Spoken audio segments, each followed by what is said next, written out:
Well, I'm joined in studio by SABC News political editor Mzwandile Mbeje. Thanks so much for your time. Let's start in Johannesburg. What's at play here and what do you think may emerge in a few moments? Well, if you look at that block voting that you've just read about now, clearly the new mayor from Al Jama is likely to, well, I've said the new mayor, the Al Jama candidate is likely to be the new mayor. Yeah, I mean, if you look at how the parties have been voting and even the minority parties, and of course the DA will try not to just walk away just like that. In fact, what happened in Ekurhuleni, something similar where the mayor was ousted and then she was returned. So I'm sure they would believe that perhaps a similar situation could still occur. But beyond really the just election of the mayors, I think this is very serious for the country. I'm not sure if the writers of the Constitution and those who crafted this whole electoral system are proud of this, because clearly the country is faced with so many challenges of service delivery, and the engine which is supposed to drive that service delivery has effectively ground to a halt.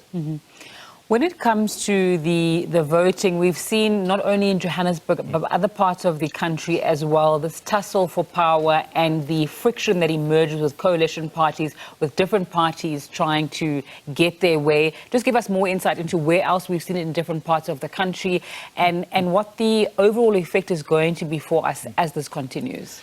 You know, even yesterday there was supposed to be a vote of no confidence in eThekwini, and somehow that didn't happen. But I think in the next few days, it's going to come up. Ekurhuleni is still not out of the woods yet.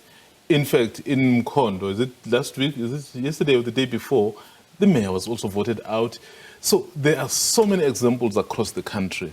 And this really should worry a lot, because local government is at the coalface of service delivery. That's where the basic needs of the people are supposed to be delivered.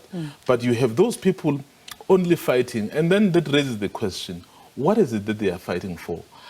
Is it the issue of governance or resources? Just look at the state of collapse in the municipalities across the country, by the way. In fact, if we look at Joburg itself, I mean, because I'm going to speak about Joburg because we live here, so many robots that don't work, so many potholes. There are so many things that are wrong. Instead of them focusing on issues like those, they are busy with power play. So it's replicated across the country in many municipalities. I guess this will spell very big problem. I wonder, Nzinga, if this were to happen at national level, would we even be able to move an inch as a country in governing? I mean, it speaks to what has been described as the political decay in South Africa, where people are in politics not to enrich people and give power to the people, but in order to find resources for themselves, as you've just spoken about. There have been accusations, particularly in the city of Johannesburg, against certain political parties that they only want a certain mayor so that they can get tenders for associates and the like. It's as though the politics are so dysfunctional that us as citizens, or us as people living here, even if we're not citizens, are an afterthought, and essentially this is going to be our political future going forward. And then the next question is, those services that we so want, who's going to give them to us? Because they are not focused on them. I mean, we've just spoken about the practical evidence. I mean, how many robots are not working? How many potholes are not being filled? I mean, how much noise should citizens make in order for them to be listened to? Clearly, I don't know, maybe it's our electoral system, or maybe not so much our electoral system. Maybe it's the maturity of the political parties, because there are coalitions elsewhere in the world which continue to function, and then services don't get affected.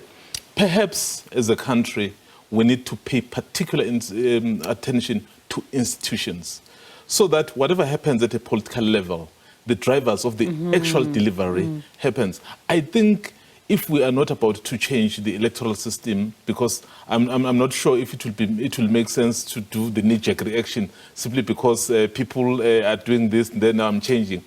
But the institutions, remember, institutions last forever. So maybe let's get the institutions that are supposed to do those services. It doesn't matter whether it's Nzinga who comes in or it's Mzwai who comes in, but that institution must be able, whether you change the political party, that service must always be rendered. So leave the political office to the political people.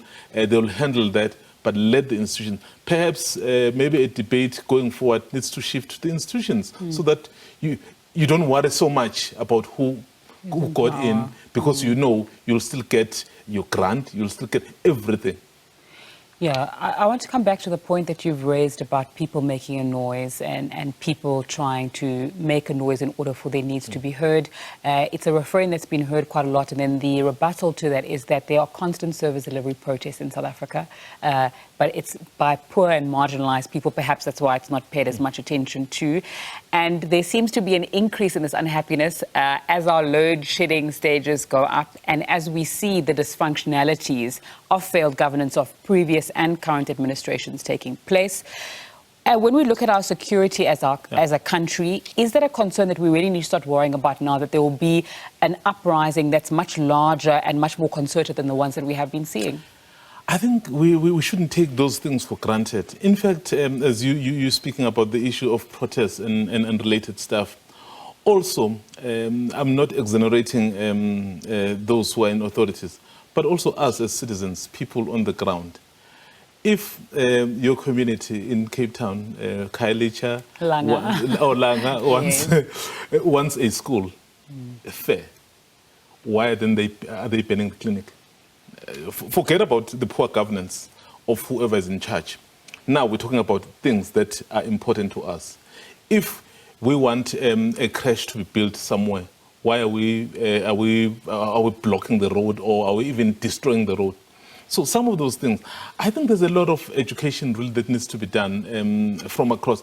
Perhaps we're too excited when we got this freedom, and maybe we're not so sure what some of the responsibilities that we carry as citizens. Of course, political parties, those who are in charge, carry a greater responsibilities because they have resources on our behalf.